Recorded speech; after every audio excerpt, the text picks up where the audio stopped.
할렐루야. 예, 하나님의 사랑과 평강이 함께 하시길 예수님의 이름으로 축원합니다. 예, 말씀의 제목은 포기하지 않으시는 예수님의 치유라는 제목으로 함께 말씀을 나누면서 하나님의 음성을 듣도록 하겠습니다. 지금이 참 가을로서 정말로 연연해요, 지금. 그래가지고, 오늘도 날씨가 이제 많이 선선해졌습니다. 그래서 참 쾌적하고, 이렇게 지내기가 아주, 이제 생기가 올라오는 것 같아요. 참 우리가 지금은 참 하나님께서 은혜를 베풀어 주셔서 그래도 그 무더운 더위를 이기고 정말 오곡배가 정말로 아름답게 익어서 무르익어서 우리로 하여금 그 열매들을 따먹고 또 이렇게 또 사서 맛있게 먹으면서 정말 하나님께 감사함으로 영광 돌리며 살아가게 하신 그 은혜가 참으로 감사합니다. 우리가 인생을 살아가면서 우리의 삶 속에서도 이제 무르익어 가면서 정말로 더욱더 인생살이에 있어서 우리에게 그 열매가 있어야 될 줄로 믿습니다. 그래서 이제 열매도 그냥 푸르등등한 그런 열매로 그냥 계속 있는 것이 아니라 아름다운 열매로 맛있는 정말로 열매로 무르익어야 될 줄로 믿습니다. 그래야 우리가 그 열매를 정말로 따먹고 또 뭐예요? 기쁨으로 또 하나님께 정말로 건강하게 영광 돌리며 살아갈 수 있는 줄 믿습니다. 참, 어느 목사님이 이제 설교를 제가 듣다 보니까, 열매에 대해서 설교를 하시면서, 이제 당신이 어렸을 때, 시골에서 살았는데, 그 집에는 감나무가 엄청 많이 있었다라는 거예요. 근데 그 감나무가 이제 어렸을 때 예전에는 우리가 먹을 것이 없었잖아요. 특히 시골에서는 또 먹을 것이 참 귀했어요. 그래서, 땡감을 따가지고, 그거를 뜯고, 막, 톱톱하고,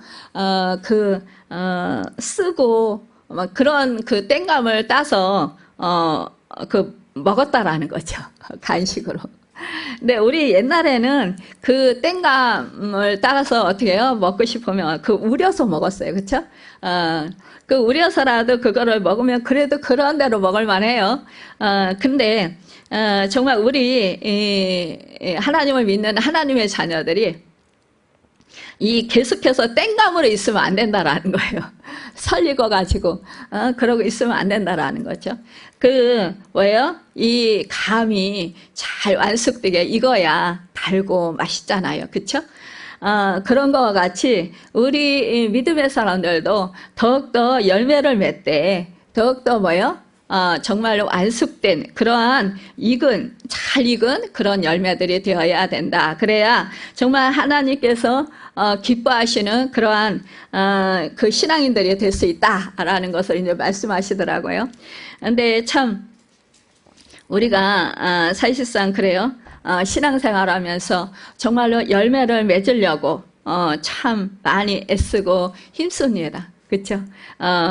그런데 말씀 붙들고 정말 말씀에 순종하고 행하며 살려고 애쓰고 또 정말로 죄를 짓지 않으려고 애쓰고 또한 우리가 죄된 생각을 버리려고 힘쓰면서 그러면서 정말 우리가 힘써서 주님을 닮아가려고 또 노력을 합니다. 그런데 우리가 이렇게 노력하고 생각하지만 그러나 정말로 이것이 잘 실천이 안 될 때가 참 많이 있어서 우리 마음이 공고해질 때도 있고 참 어려워질 때도 있고 또 낙심될 때도 있다라는 것입니다. 내 자신을 되돌아보면서 내가 신앙생활을 열심히 한다고 하는 것 같은데 어찌하여서 내가 지금 이렇게 참 하나님이 기뻐하시는 모습이 못 됐을까? 이런 생각을 하면서 우리가 참 내 삶이 초라하게 느껴지고 또한 내 자신이 신앙생활하는 데 있어서 참 초라하게 그렇게 생각될 때가 있다라는 거죠. 그럴 때 우리는 어떻게 해요? 자존감이 참 낮아지면서 그러면서 뭐예요? 하나님이 이런 나를 정말 외면하시지는 않는 것일까? 이러한 이제 생각을 하게 된다라는 거죠. 참 그런 생각을 우리가 하면 우리 하나님께서 어떻게 생각하실까요? 그래, 네가 그래도 열심히 신앙생활 하려고 또 열매 맺는 그런 아름다운 삶을 살려고 정말 네가 힘쓰고 애쓰는구나 이러면서 하나님이 기뻐하실까요?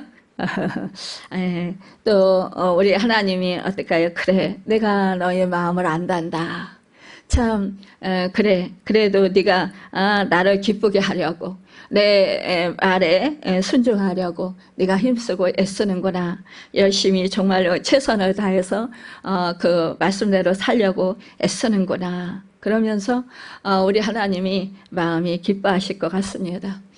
그런데요, 우리가 참 이러한 생각에 우리가 이제 빠지지 않도록 우리는 해야 될 것입니다. 왜냐하면 우리 하나님께서는 결코 우리를 버리시지 아니하시고 포기하시지 아니하시는 하나님이시라는 것입니다.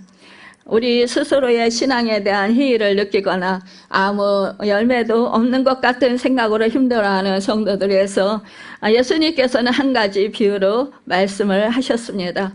오늘 어떤 사람이 포도원에 무화과를 심었는데 3년이 지나도록 열매를 맺지 못하자 이 포도원지기에게 찍어버리라고 명령했습니다. 그러나 이 포도원지기는 금년에도 그대로 둬소서. 그러면 내가 두루 파고 걸음을 주리다. 이렇게 이 주인에게 간청을 합니다. 이 비유에서 포도원지기는 누구라고 생각하시나요? 예수 그리스도이십니다. 여러분, 예수님은 우리가 열매를 맺지 못하는 것을 보시고도 우리를 포기하지 않으시는 분이십니다. 우리를 사랑하셔서 우리를 구원해 주시고 우리로 하여금 더욱더 정말로 아름답게 그렇게 열매 맺는 그런 삶을 살아가도록 그렇게 하시기 위해서 친히 이 땅 가운데 오셔서 우리를 돌보시고 열매 맺게 하시는 분이십니다. 오늘 본문의 두 번째 이야기는 예수님께서 친히 18년 동안 귀신 들려 고통당하던 여인을 치유하신 사건입니다. 앞에 나온 이야기는 비유이지만 귀신 들려 고통당한 여인을 고쳐주신 것은 예수님께서 친히 고쳐주심으로 긴 세월을 절망하며 살았던 여인에게 새로운 삶을 열어주신 것입니다. 예수님은 열매 없는 나무도 병든 여인도 버리지 않으시고 포기하지 않으셨습니다.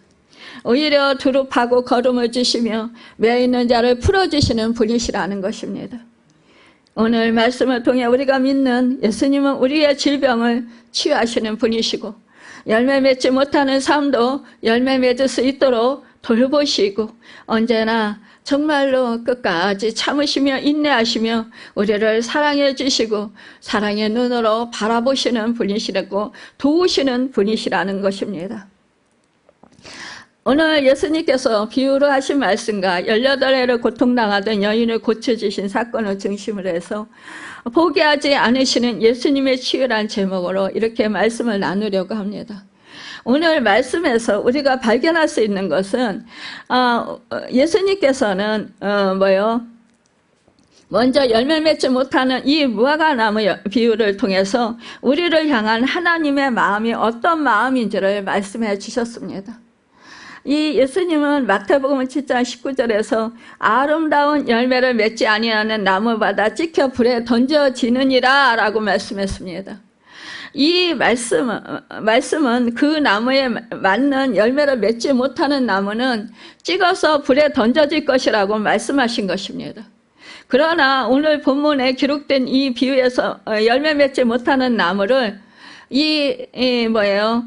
정말 이 포도원지기 이 무화과를 돌보던 이 가스원지기는 이 나무를 바로 찍어서 불에 던지지 않고 다시 기회를 주겠다는 그런 메시지를 말씀하고 있는 것입니다. 포도원에 열매 맺지 못하는 무화과 나무가 있다고 했습니다. 6절에 보면은 이에 비유로 말씀하시되 한 사람이 포도원에 무화과나무를 심은 것이 있더니 와서 그 열매를 구하였으나 얻지 못한지라 라고 했습니다. 이 무화과나무는 심으면 바로 열매를 맺는 것이 아니라 일반적으로 이 심은 해에는 열매를 맺지 않거나 아니면 소량만 열매를 맺는다고 해요. 또 다음 해부터는 본격적으로 열매를 수확할 수 있다고 합니다. 그런데 또한 이 그 출애굽기에서 보면은 이 무화과를 3년 후에 열매를 맺는다 이런 말씀이 있어요. 무화과 나무의 열매 수확 시기는 품종과 재배 환경에 따라 다를 수 있지만 이 일반적으로 여름부터 가을까지 수확이 가능합니다. 그래서 요즘에 무화과 철이에요. 그래서 무화과 많이 나옵니다. 이 국내에서는 주로 이제 8월부터 10월까지 열매를 수확한다고 합니다. 우리가 이 무화과 나무는 이스라엘을 상징하는 것으로 우리가 알고 있습니다. 구약에서도 이스라엘 백성이 포도나무와 무화과 나무로 비유되는 경우가 참 많이 있습니다. 이 비유에서 포도원은 하나님의 백성, 그러니까 이스라엘 공동체를 상징한다고 할 때요, 이 무화과 나무는 공동체 안에서 이스라엘 백성 한 사람 한 사람을 의미한다고 볼 수 있습니다. 그러니까 주인이 비옥한 땅이 이 포도원에 무화과 나무를 이렇게 심었다라는 것은요, 흔치 않은 일로 이제 우리 하나님의 백성들, 성도들을 그만큼 아낀다라는 뜻일 것입니다. 이것은 하나님께서 그리스도인들에게 특별한 은혜를 주셨다라는 것이에요. 이 특별한 관심과 사랑을 갖고 계시다라는 뜻입니다. 여러분과 제가 그런 특별한 사랑을 받고 살지 않았습니까? 여러분, 참 이 지구상에는요 수많은 그런 사람들이 살고 있습니다. 그런데 그 수많은 사람들 중에서 여러분과 저를 선택해서 불러주셨습니다. 하나님의 자녀로 삼아주셨습니다. 특별히 잘난 조건도 없고, 여러분, 특별히 정말 우리가 예뻐서, 우리를 선택하신 것이 아니라는 거예요. 우리가, 선해서 우리를 선택하신 것이 아닙니다. 우리 하나님은 그 기쁘신 뜻대로 우리를 선택하셨다고 했습니다. 그리고, 또한, 우리, 하나님은 당신의 자녀로 우리를 삼으시고 교회로 불러주셨습니다. 여러분, 이것은 바로 엄청난 하나님의 사랑입니다. 에베소서 1장 4절에서 5절에 보니까요, 그 창세전에 그리스도 안에서 우리를 택하사 우리로 사랑 안에서 그 앞에 거룩하고 흠이 없게 하시려고 그 기쁘신 뜻대로 우리를 예정하사 예수 그리스도로 말미암아 자기의 아들들이 되게 하셨으니 라고 했습니다. 우리 하나님께서 우리를 기뻐하시고, 여러분, 태초의 창세 전에 우리를 선택하셨대요. 계획하셨대요. 우리는 이 땅 가운데 태어나지도 않았습니다. 우리는 여러분, 하나님이 이렇게 하나님의 백성으로 이 창세 전에 모든 만물이 창조되기 이전에 이미 계획하시고 계셨다라는 거예요. 우리를 택하시고 예정하셨다라는 것입니다. 그래서 하나님이 자녀 삼으셨다라는 것입니다. 로마서 5장 8절에 보니까 우리가 아직 죄인 되었을 때에 그리스도께서 우리를 위하여 죽으심으로 하나님께서 우리에 대한 자기의 사랑을 확증하셨느니라 라고 말씀했습니다. 여러분, 우리가 죄인 되었을 때, 여러분, 우리는 첫사람 아담의 후손으로 우리는 죄인들이었습니다. 우리는 구원받을 수 없는 죄인들이었습니다. 그러나 우리 예수 그리스도께서 이 땅 가운데 오셔서 우리를 위하여 죽으심으로, 여러분, 우리의 죄값을 치러주시고 우리를 하나님의 의로 의롭게 의의 옷을 입혀주시고 하나님의 자녀로 삼아주셨습니다. 그래서 하나님의 사랑을 우리에게 부어주셨다라는 것입니다. 이것이 바로 우리에게 확증되었다라는 것입니다. 요한복음 1장 12절에 영접하는 자 곧 그 이름을 믿는 자들에게는 하나님의 자녀가 되는 권세를 주셨으니라고 했습니다. 여러분, 우리가 정말로 이렇게 또한 우리를 선택하여 주시고 우리에게 때가 되면 우리 하나님께서 성령을 우리에게 보내주셔서 우리로 하여금 불러주시고 우리로 하여금 깨닫게 알게 하여 주시고 믿음을 주셔서 예수 그리스도가 구세주가 하나님이시고 하나님의 아들이신 것을 믿게 하셨다라는 것입니다. 그래서 우리가 하나님의 자녀가 되는 그런 축복의 은혜를 받게 하여 주셨다라는 것입니다. 여러분, 이렇게 정말로 우리에게 큰 은혜를 베풀어 주셨습니다. 또한 여러분, 우리에게는 포도원 지기가 있었다라는 것입니다. 이 포도원 지기는요, 여러분 좀 전에 말씀드렸잖아요. 우리 예수 그리스도라고요. 여러분, 그렇습니다. 이렇게 하나님의 정말로 포도원 주인이시라며 우리 예수님은 포도원 지기로서 정말로 이 포도나무를 아주 잘 가꾸시는 분이라고 볼 수 있다는 것입니다. 여러분, 이것은 하나님께서 예수님을 통해서 지속적인 은혜를 베푸셨다라는 것을 의미하는 것입니다. 온갖 특권을 우리에게 주셨다라는 것을 말씀하고 있는 것입니다. 우리에게 하나님의 권세와 하나님의 자녀되는 특권, 하나님의 은혜를 누릴 수 있는 그 특권을 우리에게 주셨다라는 것입니다. 하나님께서 이렇게 특별한 은혜가 있는 포도원이라는 이 공동체 안에 무화과라는 우리 개개인을 심으셨다라는 것입니다. 이렇게 심겨진 무화과는요, 하나님의 돌봄과 보호 아래에서 여러분 풍성한 열매를 맺기를 기대하셨다라는 것을 우리가 생각해 볼 수 있습니다. 여러분, 그렇습니다. 우리 이스라엘 백성들을 보여 극상품의 포도나무를 심으셨다고 그랬어요. 그런데 나중에 뭐요? 들포들을 열매를 맺혔다고 했어요. 여러분, 참 우리가 그래서 우리 주님이 실망하시는 거예요. 하나님이 실망하시는 거예요. 우리가 이렇게 정말 이렇게 우리에게 이런 크나큰 이런 정말 돌보시는 그 은혜를 베풀어 주셨을 때 여러분 기대하는 마음이 없으셨을까요? 여러분은 여러분 자녀를 그렇게 애지중지 아끼고 사랑하면서 돌보시면서 여러분 자녀에 대한 그 미래에 대한 그런 기대하는 거 없으신가요? 다 자녀에 대한 그런 미래에 대한 아마 기대가 있으실 것입니다.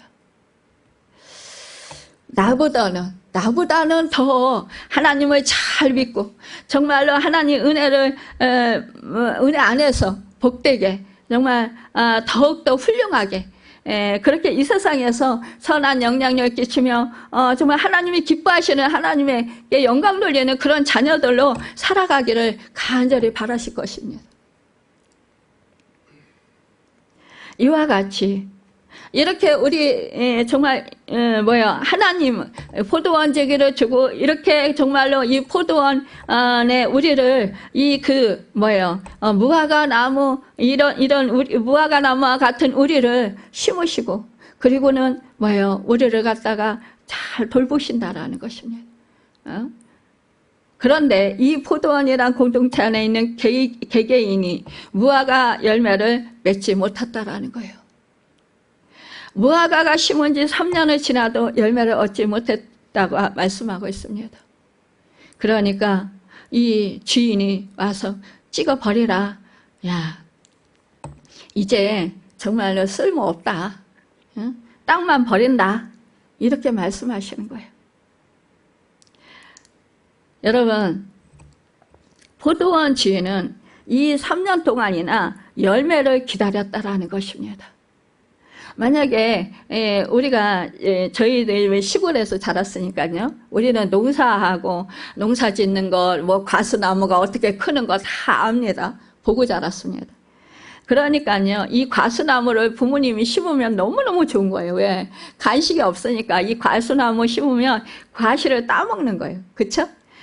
그러니까 밤나무가 많은 집은 그 가을 되면 밤을 많이 수확해가지고 팔기도 하지만 또 밤을 삶아 먹기도 하고 그 밤을 많이 먹어요. 학교에 아이들이 가져와서 그냥 아이들이 서로 나눠 먹고 그러면 또 인기가 너무너무 좋은 거예요.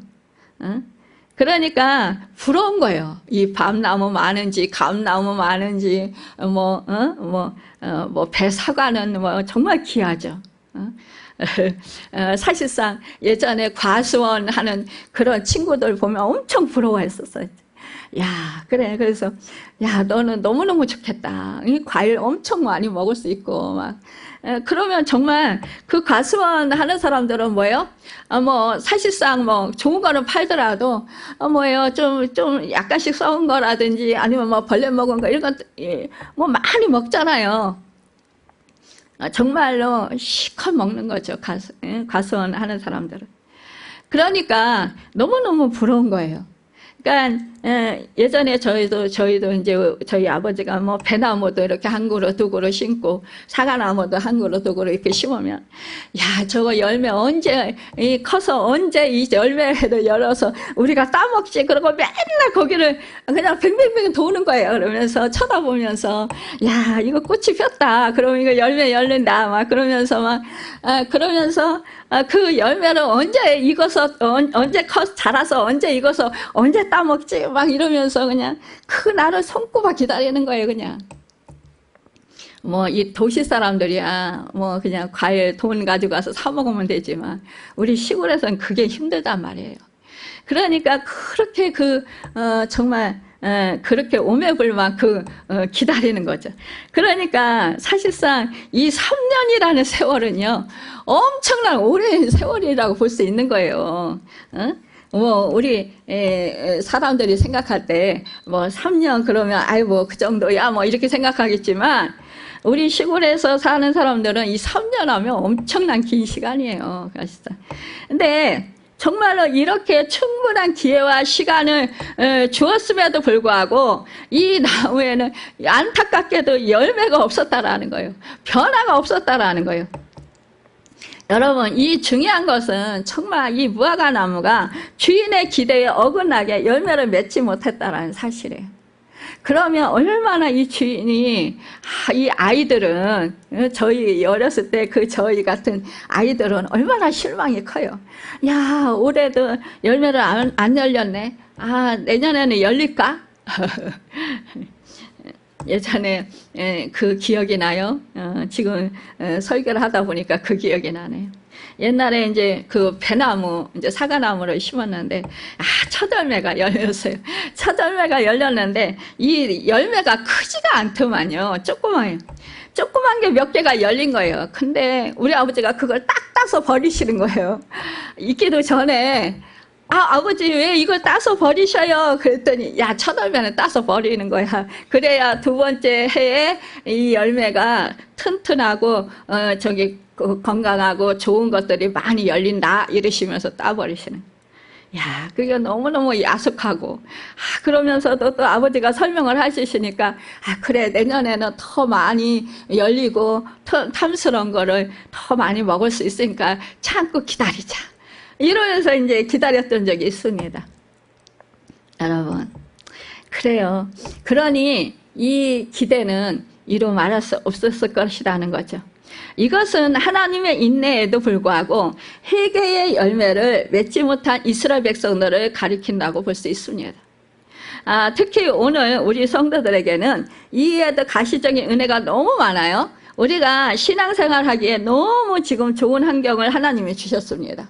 사실상 우리나라의 핍박의 시대에 태어나지 않은 것, 우리가 너무너무 감사한 거예요. 그쵸? 물론 이제 우리가 믿음 생활하면서 사소로의 가정에서 핍박을 당하기도 합니다. 저도 예전에 서울에 올라와서 이제 이 믿음 생활 처음에 고모네 집에 하면서 고모부가 제가 이제 밤에 수요일날 예배드리고 늦게 오니까 너 어디 갔다 왔니? 이러시. 저 교회 다니는데요. 교회 가서 예배드리고 왔습니다. 그러니까 우리 고모부가 하시는 말씀이 너 교회 계속 다닐 거면 우리 집에서 다닐 거면 너 우리 집에서 함께 하지 못한다. 우리는 예수 믿지 않으니까 네가 예수 믿을 것 같으면 하나님 믿을 것 같으면 너는 우리 집에서 못 산다. 이렇게 말씀하시는 거예요. 그런데요. 교회는 가고 싶어요.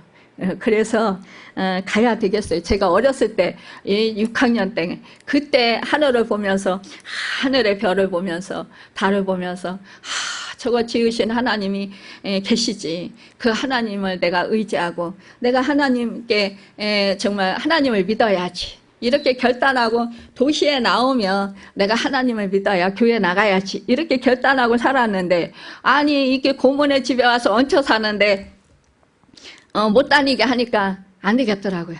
그래가지고 이제 방을 하나 얻어가지고 나갔어요. 나가서 그때부터 자취생활이 시작되었습니다. 사실상 우리가 물론 이러한 뭐 부모로부터도 막 쫓겨나기도 하고 물론 남편으로부터 막 핍박을 받아서 성경책을 막 불살림 당하기도 하고 또 막 찢기기도 하고 막 그냥 뭐 작대기로 얻어맞기도 하고 뭐 이런 분들도 많이 있어요. 그렇지만 뭐 예전에 정말 막 이렇게 그 죽임을 당하는 그러한 핍박 시대에 우리가 태어나지 않은 것이 얼마나 감사합니까? 자유롭게 신앙생활할 수 있는 이 시대에 태어나 우리는 살고 있습니다. 여러분 또한 하나님 앞에 헌금한 것, 세금 감면까지 해주는 우리 대한민국 나라에서 살고 있습니다. 그뿐인가요? 그 어느 시대보다 육신적으로도 사실상 지금 뭐 풍요로운 시대에 살고 있습니다. 이 모두가 하나님의 큰 은혜가 아니면 무엇입니까? 여러분 우리에게 주어진 은혜와 축복은 하나님의 기대인 것이라는 것입니다. 무화과 나무를 심은 주인이 열매를 구하는 것은 그렇기 때문에 당연한 것이라는 것입니다. 그러나 우리는 그 큰 사랑과 은혜를 받았음에도 불구하고 번번이 하나님의 기대를 저버릴 때가 많다라는 거예요. 왜요? 우리가 원치 않지만 우리의 연약함 때문에 또 우리의 부족함 때문에 우리의 실수 때문에 우리의 자아 때문에 우리가 주님과 함께 십자가에서 죽으실 때 우리가 믿음으로 죽을 때 함께 죽었음에도 불구하고 우리 주님이 장사 지낸 바 될 때 우리가 함께 장사 지낸 바 됨에도 불구하고 정말로 우리 주님이 부활하실 때 우리가 함께 부활한 그 새 생명을 얻었음에도 불구하고 우리가 이렇게 옛 자아로 인하여서 우리가 참으로 그렇게 하나님의 기대를 저버릴 때가 많이 있다라는 거예요. 그럼에도 불구하고 우리 하나님은 우리의 연약함을 아시고 우리 자아가 정말로 그렇게 끊임없이 우리로 하여금 믿음으로 새 생명 얻은 사람들로 살지 못하게 하는 그런 방해꾼인 것을 아시고 우리를 오래 참아 주신다라는 것입니다. 우리를 그러니까 변화되도록 여러분 성령님께서 우리 안에서 감화감동 시키시면서 우리로 하여금 깨닫게 하시면서 하나님의 뜻대로 살아가도록 우리를 이끄시는 은혜를 베풀어 주시면서 오래 참으시고 노하기를 더디하시면서 우리를 인내하시며 기다려 주신다라는 것입니다. 오늘 본문의 주인이 이렇게 3년에 기다렸다고 한 것은 여러분 그렇기 때문에 우리 하나님이 우리 성도들에게 거는 기대가 그만큼 크다라는 것입니다. 여러분 그런데요 참으로 이렇게 3년 동안 기다렸지만 열매를 맺지 못하다 주인은 찍어버리라고 명령했습니다. 이 말은 더 이상 쓸모가 없으니 버리라는 단호한 선언이에요. 열매를 맺지 못한 무화과 나무는 두 가지 면에서 부정적인 측면을 가지고 있는데 하나는 과실수가 과실을 맺지 못하기 때문에 스스로 존재 가치를 상실했다라는 거예요. 또 다른 하나는 쓸데없이 자리만 차지하고 있어서 땅만 버리고 있다라는 것입니다. 여러분 우리의 삶이 오랫동안 하나님의 기대에 미치지 못하고 열매를 맺지 못할 때 우리는 이렇게 버려질 수 있다라는 영적인 위기감을 또한 느껴야 합니다. 물론 우리 하나님은 노하기를 더디하시고 오래 참으시고 정말로 끝까지 우리를 변화시키고자 성령을 보내주시고 우리로 하여금 정말 변화되도록 애쓰시고 힘쓰실 것입니다.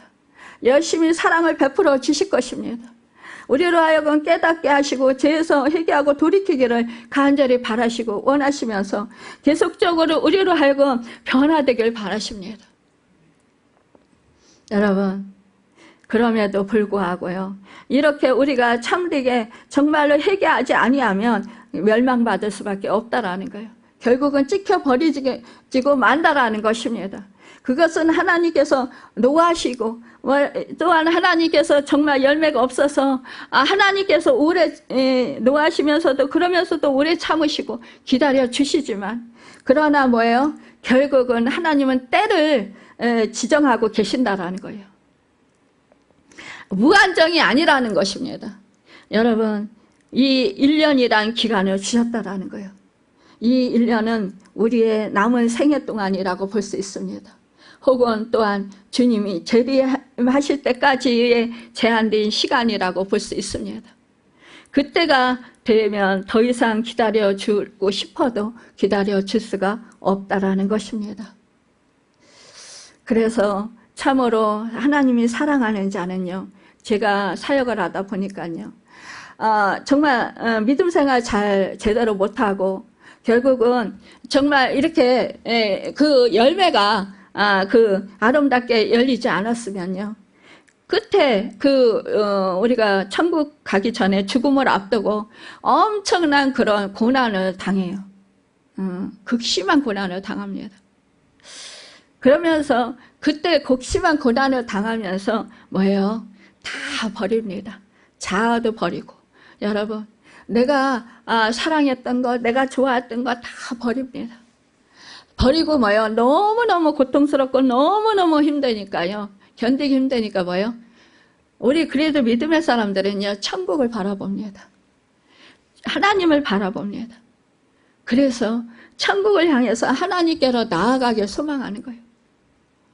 그래서 정말로 모든 것을 다 버리고 하나님만을 간절히 사모하고 하늘나라 천국만을 사모하다가 가는 거예요. 이것이 여러분 비참하다고 이제 말년이 정말 마지막이 너무너무 비참하다고 이 세상 사람들은 여러분 정말 안타깝다고 이렇게 불쌍하다고 그리 할지 모르겠습니다. 그러나 영적으로 깨어있는 사람들은 오히려 그것이 축복이라고 말할 수 있습니다. 여러분, 극심한 고난 가운데서라도 정말로 진정한 믿음, 하나님을 신뢰하는 믿음, 하늘나라를 소망하는 믿음, 영생이 있음을 여러분 확신하며 믿는 그 믿음, 여러분 그 소망하는 하늘나라를 소망하는 그 믿음이 바로 순금 같은 정말로 불순물이 하나도 속해 있지 않은 그러한 정결한 믿음의 사람으로 여러분 천국에 올라가는 것입니다.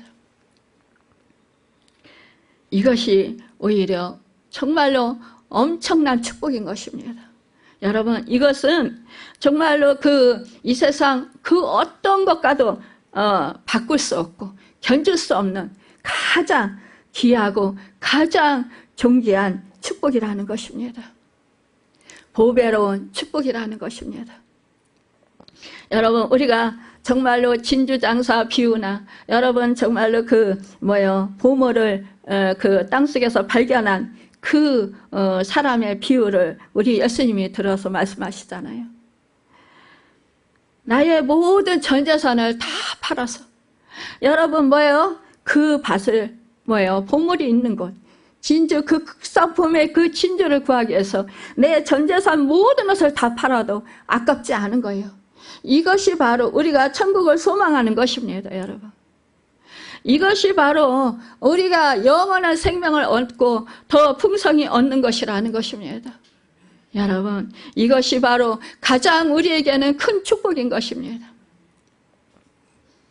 우리 하나님은요, 그러잖아요. 정말로 그 모든 것을 이 땅에서 다 가졌어도 여러분, 천국이 소유되지 않으면 다 헛되다고 말씀하시잖아요. 그러니까요, 여러분, 부자가 정말로 그 구원 얻기가 여러분 낙타가 바늘귀로 들어가는 것보다 더 어렵다고 말씀하시잖아요. 그만큼 힘든다라는 거예요. 그런데 하나님이 정말로 선택하시고 정말 구원해 주시고 다 작정된 예비된 그 예정하신 그 사람에게 끝까지 하나님이 베풀어 주시는 그 은혜를 아는 것입니다.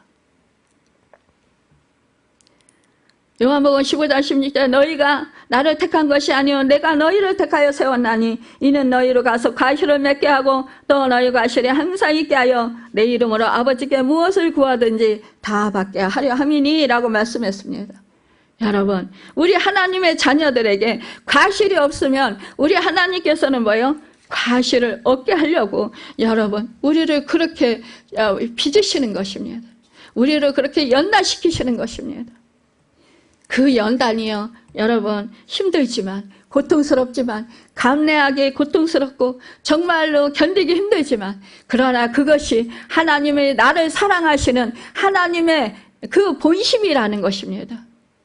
여러분 하나님의 본심에 대해서 정확하게 아시길 바랍니다. 깊이 아시길 바랍니다. 그러면 하나님의 본심에 대해서 깊이 알면은요, 하나님의 사랑에 대해서 깊이 알면 여러분 어떠한 고난 속에서도 하나님을 신뢰하게 될 것입니다. 하나님의 사랑을 의심하지 않게 될 것입니다. 그리고 오히려 감사하고 하나님을 찬양하고 하나님을 더욱더 뜨겁게 사랑하게 될 것입니다. 포도원지기는 주인에게 내가 두릅하고 거름을 주겠나이다 라고 말했어요. 이렇게 금년에도 그냥 그대로 두소서. 여러분 참으로 이 포도원지기는 주인의 명령에 대해서 즉시 순종하지 않고 이렇게 한 번의 기회를 더 달라고 간청하는 거예요. 여기서 포도원지기는 여러분 예수 그리스도로서 우리를 위해서 지금도 우리 하나님의 우편에서요 천국에서요 우리를 위해서 충복기도 하시고 계십니다. 여러분 이렇게 중보자로서 우리 예수님께서는 아버지 하나님의 진노 앞에서 우리를 변호하시고 우리에게 한 번에 더 기회를 주십시오 라고 이렇게 간청하신다라는 것입니다. 여러분과 제가 이렇게 정말 하나님 아버지 앞에서 우리가 말씀에 불순종했음에도 불구하고 지금 하나님의 자녀로 이렇게 하나님의 은혜를 누리며 살아가는 이 특권은 이 예수 그리스도의 희생과 헌신이 있기 때문입니다. 이렇게 우리를 위해서 정말로 하나님 아버지께 변호하시고 우리를 위해서 계속적으로 중보기도 해주시기 있기 때문인 것입니다. 두릅하고 거름을 준다라는 것은 단순히 이렇게 돌보는 것을 넘어서 적극적인 희생과 섬김을 통해 이 무화과나무의 영양분을 공급하는 행위를 말씀하시는 거예요. 이렇게 예수님은 우리의 죄악을 대신하여 십자가에 못 박히심으로써 우리에게 생명을 공급해 주셨습니다. 이것은 우리를 포기하지 않으려 하시려는 예수님의 간절한 마음을 보여주신 것입니다. 여러분 하나님께서 요구하시는 열매를 도저히 내놓을 수 없는 정죄된 운명에 그렇게 처한 사람들에게 예수 그리스도는 그의 운명을 이렇게 바꿔놓으시는 그런 유일한 기회이시고 희망이 되신다라는 것입니다. 열매 맺을 수 없는 어떤 종류의 불리한 조건 가운데 있는 사람들에게도 예수 그리스도는 유일한 치유자가 되시며 구원자가 되시는 줄 믿습니다. 여러분 이것은 예수님의 놀라운 사랑을 의미하는 것입니다. 죄인이라도 비록 열매를 맺지 못했어도 아직은 더 보살펴 주시고 더 큰 은혜를 부어주시겠다라는 말씀입니다. 여러분 이것은 예수님이 십자가에 죽으시는 승천하셔서 오늘도 여전히 우리를 위해서 이렇게 중보 기도하시고 계십니다라는 증거라는 것입니다. 로마서 8장 34절에 누가 정죄하리요 죽으실 뿐 아니라 다시 살아나신 이는 그리스도 예수시니 그는 하나님 우편에 계신 자요 우리를 위하여 간구하시는 자신이라 라고 말씀했습니다. 요한일서 2장 2절에 보니까 만일 누가 죄를 범하여도 아버지 앞에서 우리에게 대언자가 있으니 그 의로우신 예수 그리스도시라 라고 말씀했습니다. 우리의 대언자 여러분 곧 의로우신 예수 그리스도라는 것입니다. 우리가 아무리 하나님의 자녀가 되었더라도 우리가 하는 행위만 본다면 아마 하나님은 당장 찍어 버리라고 하실 수도 있습니다. 하나님은요 거룩하신 분이므로 아주 작은 죄더라도 용납할 수 없는 분이십니다. 그런데 우리 하나님이 정말로 노하시기를 더디하시고 여러분 오래 참아주시고 또한 우리 주님의 충부기도로 이렇게 기회를 또 얻게 되었다라는 것입니다. 생명을 또한 이렇게 연장을 받게 되었다라는 거예요. 시간이 제한되어 있음을 우리는 알아야 합니다. 여러분, 무한정 나에게 그 시간이 주어져 있지는 않다라는 것입니다. 여러분, 내가 지금 살아있다고요, 언제 내가 나이가 어리다고요 오래 산다는 보장 없습니다. 나이 순서 없이 일찍 가기도 하고 늦게 가기도 하고 그렇습니다. 여러분, 그러니까 우리는 하루하루 열매 맺는 삶에 힘쓰는 여러분과 제가 되길 바랍니다. 그래서 우리 하나님이 기뻐하시는 정말로 그런 아름다운 맛있는 그런 정말로 그렇게 크고도 견고한 그런 가시를 맺는 축복의 사람들이 다 되시길 바랍니다. 우리 무화과 나무 비유를 말씀하시는 예수님께서는 안식일에 18년 동안 고통받은 여인을 고쳐주셨습니다. 예수님께서 18년 동안 고통을 당한 이 여인을 고쳐주신 치유 사건은 육체적 고침만이 아니라 영적인 해방을 의미합니다.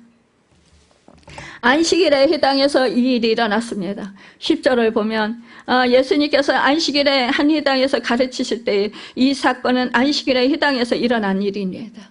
이 안식일은 유대인들에게 율법을 따라 거룩하게 지켜야 하는 날이에요.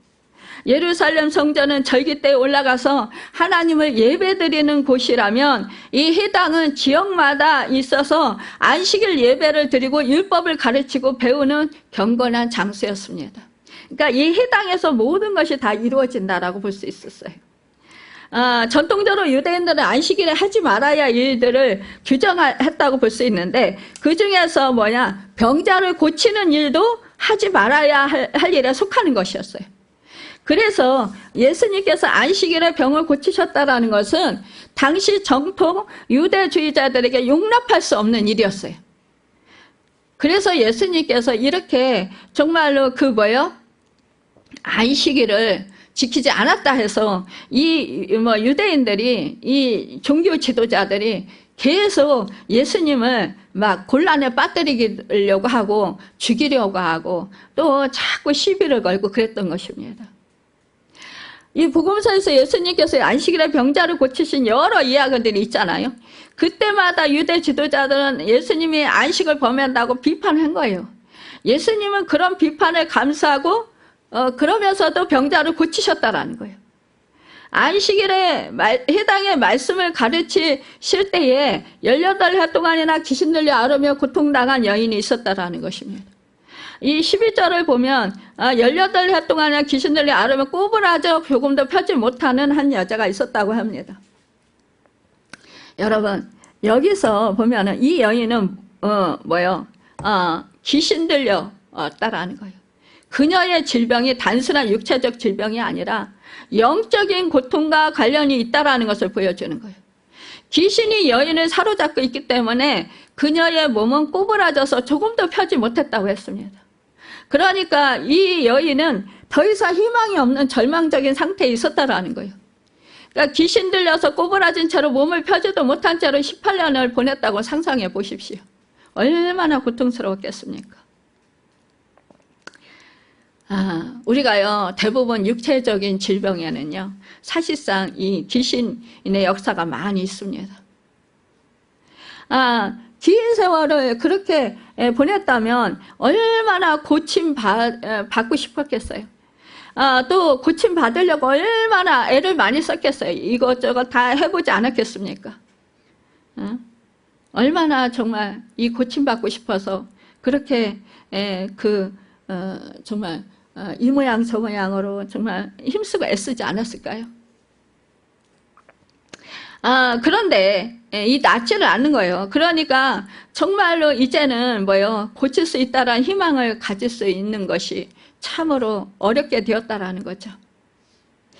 그러니까 이 여인이 얼마나 불쌍하고 안타깝습니까? 그러니까 우리 예수님이 그 여인을 마음에 절망이 남아있다라는 걸 아시고 이제 희망이 사라졌다라는 걸 아시고 이 여인에게 향해서 예수님은 내가 내 병에서 놓였다라고 선포하시면서 안수하여 주셨다라는 거예요.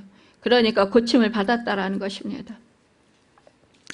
12절에 13절에 보니까 13절에 보니까 뭐라고 해요? 안수하신 여자가 곧 펴고 하나님께 영광을 돌리는지라 라고 말씀합니다. 얼마나 기쁘겠어요. 막 허리 꼬부라졌다가 귀신 들려가지고 막 자기 귀신 들리면 자기가 하고 싶은 대로 할 수도 없잖아요. 자기 마음대로. 이 귀신이 억압받아서 그냥 막 귀신이 이끄는 대로 그렇게 끌려다닐 수밖에 없는 상황이잖아요. 얼마나 고통스러웠겠어요. 자기 마음이 아닐 때가 많았을 텐데. 그러니까요. 우리 이 정말로 주님께서 이렇게 내가 내 병에서 놓였다라고 이렇게 선포하셨을 때 이 여인이 치료받고 얼마나 자유함을 느끼면서 얼마나 하나님께 감사하고 영광을 돌리겠어요. 기뻐 뛰면서 정말로. 여러분, 이것은 정말로 내가 내 병에서 놓였다라고 선포한 이 선포는 무에서 유를 창조하시는 하나님의 창조와 같은 의미라고 할 수 있습니다. 하나님께서 천지를 창조하실 때 말씀으로 창조하셨듯이 예수님은 여인을 향해서 말씀을 선포하셨을 때 이 예수님의 말씀의 권능이 이렇게 이 여인이 치료하게 되었다라는 것입니다. 여러분, 이 여인은 즉시 고통에서 이제 안수하시자 해방되었습니다. 하나님의 말씀에는 능력이 있습니다. 말씀으로 천지를 창조하셨고 말씀으로 병자를 고치셨고 기적과 권능으로 역사하셨다라는 것입니다. 여기서 놓였다라는 말은요, 헬라어로 아플로어로 풀어주다, 해방시키다라는 뜻입니다. 그러니까 예수님은요, 이 여인의 육체적 고통뿐만 아니라 그녀를 묶고 있던 영적인 사슬에서도 완전히 해방시켜 주셨다라는 거예요. 이 치유는 예수님께서 열매 맺지 못하는 무화과나무를 포기하지 않으시고 돌보시는 것과 같이 이 하나님의 백성들을 절망의 고통 속에서 그냥 버려두시지 아니하시고 포기하지 않으시는 사랑의 하나님이신 것을 나타내신 사건이다라는 것입니다. 예수님께서 이 땅에서 안식일에 병자를 고치신 것을 보고 그런데요, 참으로 안타까운 일이 일어난 거예요. 해당장이 화를 내면서 말했습니다. 전통 유대주의자들은 안식일에 병을 고치는 것도 안식일을 범하는 것이라고 생각해서 이렇게 안식일에 하지 말라는 것을 했다고, 치유했다고 이 예수님을 비판하는 거예요. 여러분, 해당자가 예수님의 기적에 대해서 기뻐하시기는커녕 분내어 비판했다라는 거예요. 왜요? 그는 율법의 정신을 무시한 채 형식과 규율에만 얽매여 있었다라는 거예요. 예수님은 유대인들이 지키는 안식일에 대해서 이렇게 말씀하셨어요. 마가복음 2장 27절에 또 이르시되 안식일이 사람을 위하여 있는 것이요 사람이 안식을 위하여 있는 것이 아니라 라고 말씀하시는 거예요. 우리도 신앙생활할 때 이렇게 신앙생활할 때가 참 많이 있습니다. 여러분, 주일에 정말로 어렵게 교회에 왔는데 어떤 행동들을 보면서 저 사람 왜 저래? 막 이러면서 이렇게 난 저 사람 옆에 가기 싫어. 막 이런 식으로 말하는 사람도 있다라는 거예요. 여러분, 우리는요, 이 교회는 특히 여러분 죄인이 오는 것입니다. 병자가 오는 것입니다. 여러분, 세상에서 소외된 사람들이 오는 것입니다. 세상에서 버림받은 사람들이 오는 곳입니다. 여러분, 교회는 거룩한 그런 사람들만 오는 곳이 아니라는 것입니다. 교회는요, 여러분, 그래서 문턱이 높으면 안 된다라는 거예요. 교회는 문턱이 없어야 된다라는 것입니다. 아무나 들어올 수 있는 곳이 바로 교회가 되어야 된다라는 것입니다. 여러분, 정말로 이해하지 못할 그런 사람이 와도, 내가 감당할 수 없는 것 같은 그런 사람들이 와도 주님이 보내신 사람은 귀한 사람입니다. 아주 소중한 사람들입니다. 여러분, 그 사람 한 생명을 위해서 우리 주님이 십자가에서 몸짓게 피 흘려 죽으신 그 은혜를 베풀어 주셨습니다. 여러분, 나는 조금 된 것 같습니까? 나는 좀 뭔가 다른 사람보다 저 사람보다 나은 것 같습니까? 아니요. 여러분, 속을 뒤집어 까보면은요, 그 사람이나 나나 여러분 거의 다른 거 별로 없습니다. 뭐 그렇게 은혜를 많이 받았어요. 받았으면 받은 사람들답게 좀 여러분 마음을 낮추십시오. 마음을 넓히십시오. 주님의 마음은 여러분 정말로 일곱 귀신 들려서 그 고통받는 그 막달라 마리아를 사랑해 주시고 그 귀신 들려 그 고통받는 그 여인을 구원해 주셨습니다.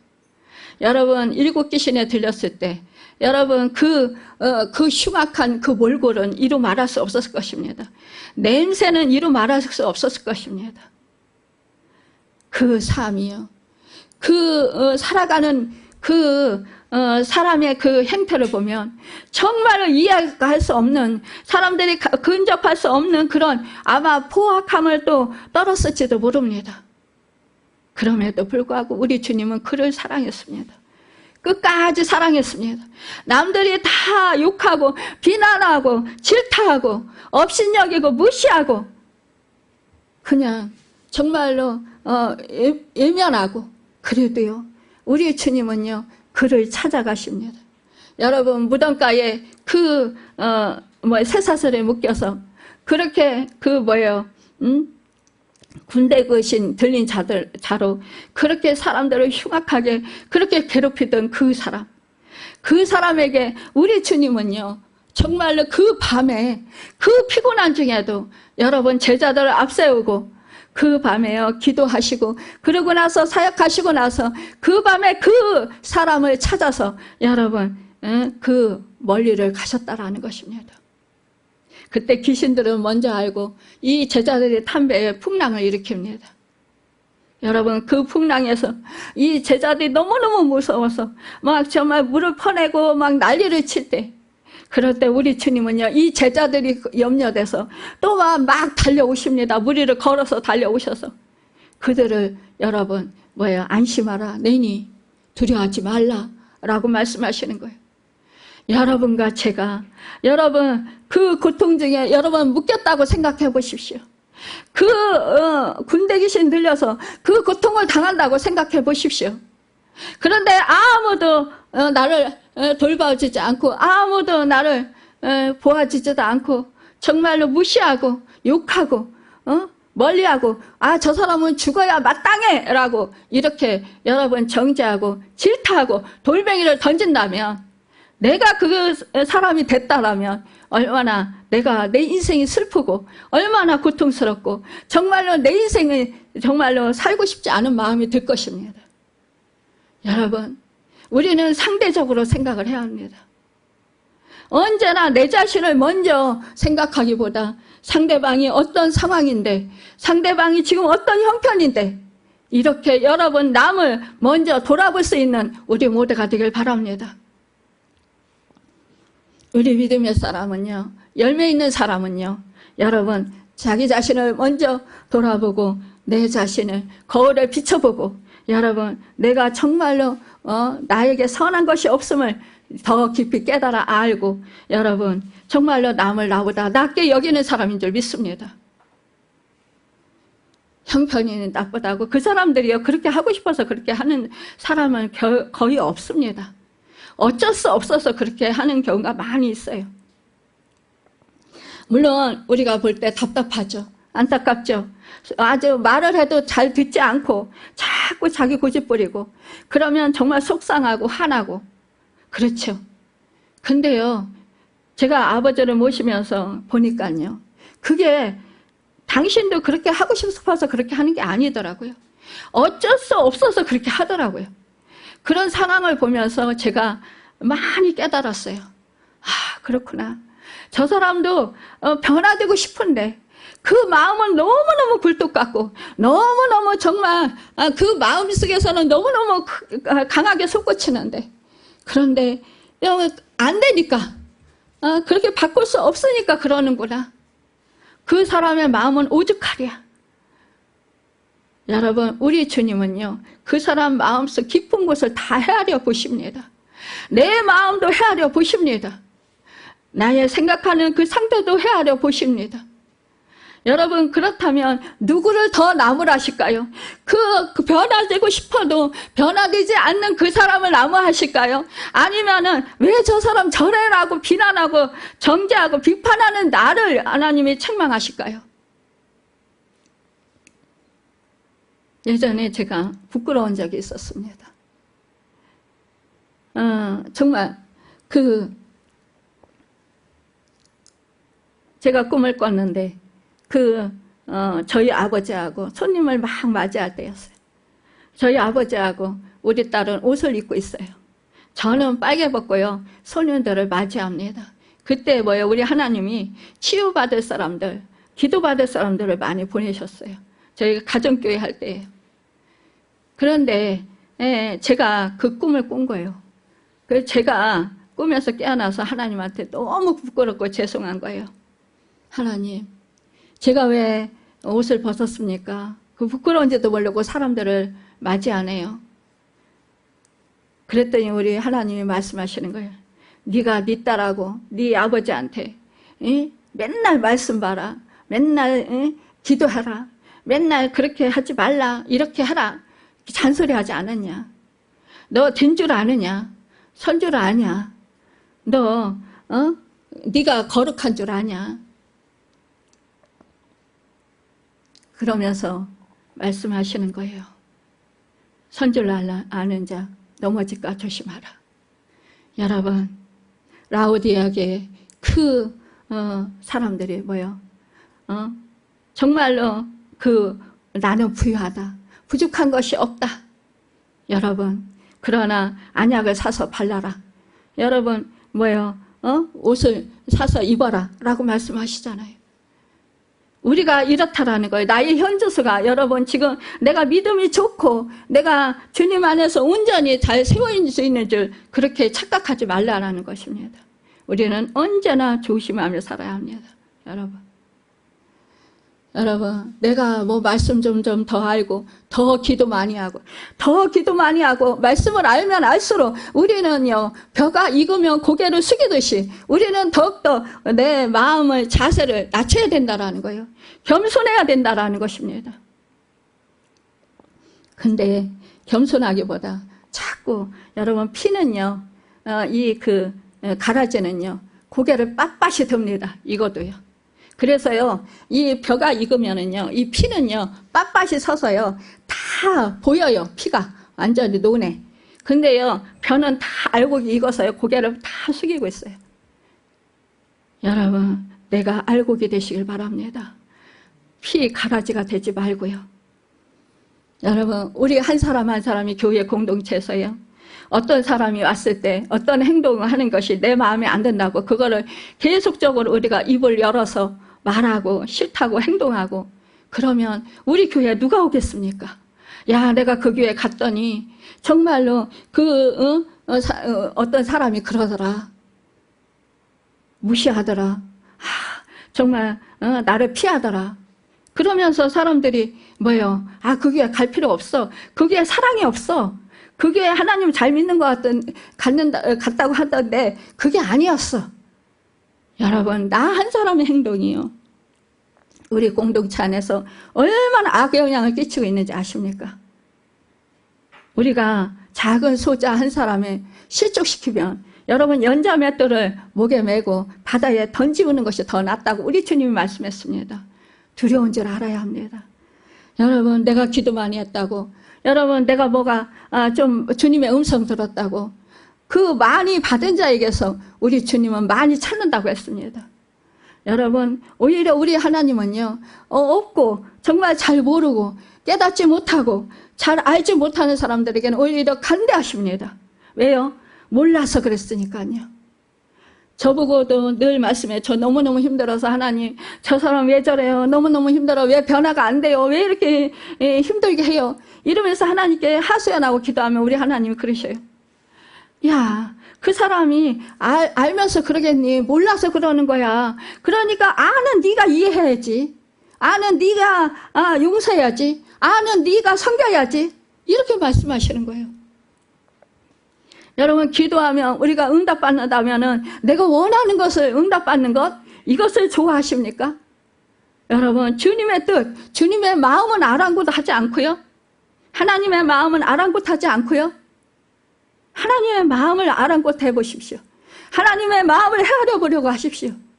아버지의 마음이 지금 어떤 심정일까? 여러분이 자녀를 키웁니다. 두 자녀를 키운다 하면은 한 자녀가 한 자녀를 막 비난합니다.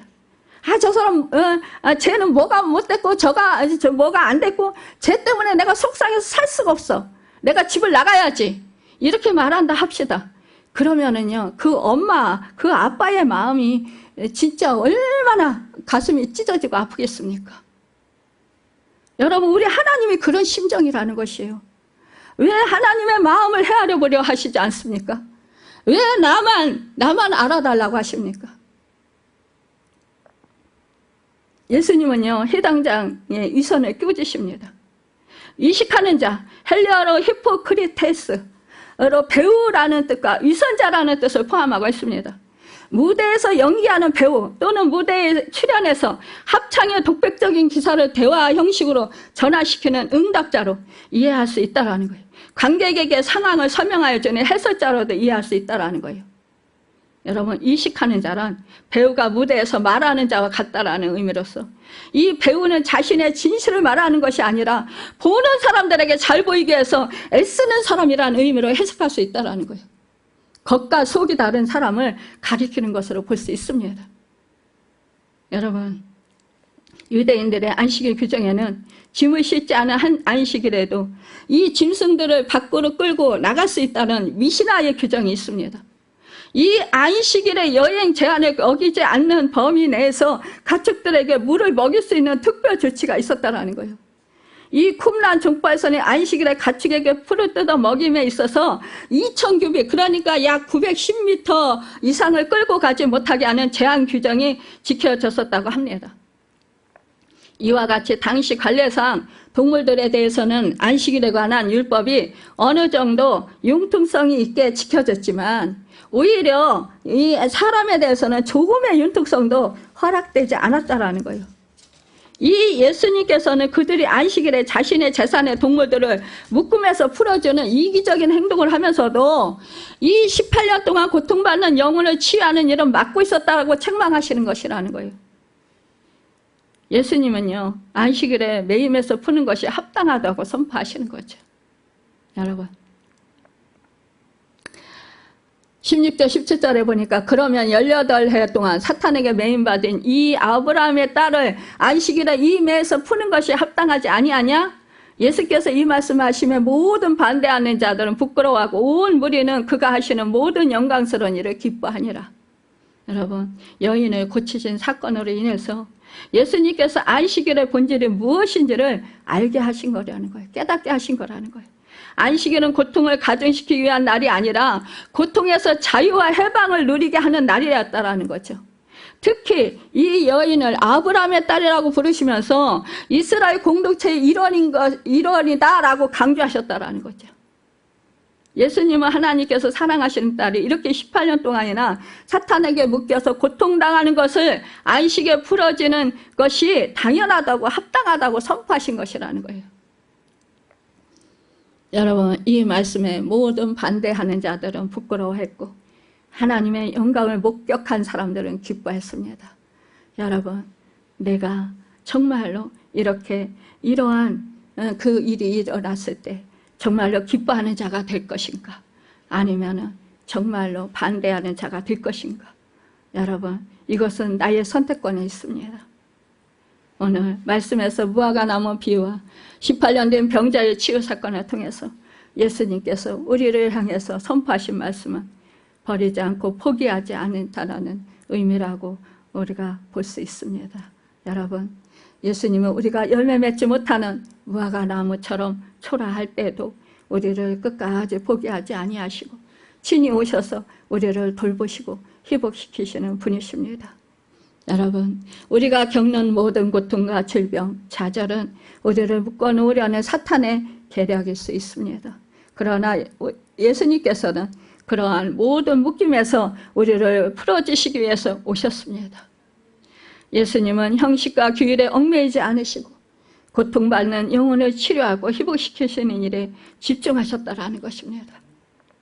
삶이 무화과 나무처럼 열매를 맺지 못하고 있습니까?